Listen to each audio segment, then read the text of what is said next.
Sir சந்தோஷமா இருக்கீங்களா? நல்லா இருக்கேன் சார், நல்லா இருக்கேன். சடனா ஆக்சிடென்ட்ல கை கால் முறியுதுன்னு வைங்க. சார் ஐயோ தப்பு செத்துட்டீங்கன்னே வைங்க. எனக்கு இன்னும் கல்யாணம் ஆகல சார், பொண்ணு பார்த்துட்டு இருக்காங்க. ஒருவேளை அந்த பொண்ணு செத்துச்சுன்னு வைங்க. என்ன சார் வேணும், என்ன வேணும் கேளுங்க. ஜீவன் உமங்னு ஒரு பாலிசி இருக்கு. அப்படி எனக்கு ஒரு சந்தேகம், பொண்டாட்டி தொல்லை கவர் ஆகுமான்ட்டா? ஆகாது. எங்க கிட்ட பீக்ஷா தானம் எடுத்து அதானி கிட்ட ஏன் கொட்டுறீங்க? நாங்களா? அது தெரியாதனமா கேக்குறேன்.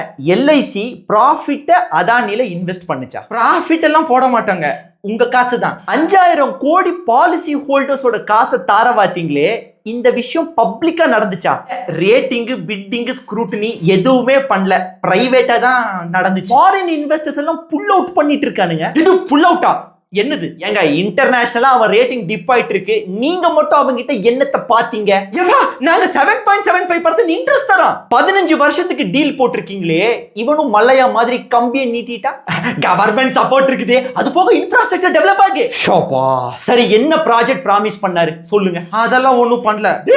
5000 கோடிடா, 10 ரூபா கொடுத்த 30 நாள் தூக்கமா வேலை பார்ப்பாங்க. நானு 5000 கோடி கொடுத்து தாரா வாத்திருக்கிறேன். ஜீவன் ஆனந்த்னு ஒண்ணு இருக்கு, டப்பிய சாத்திட்டு கிளம்புங்க.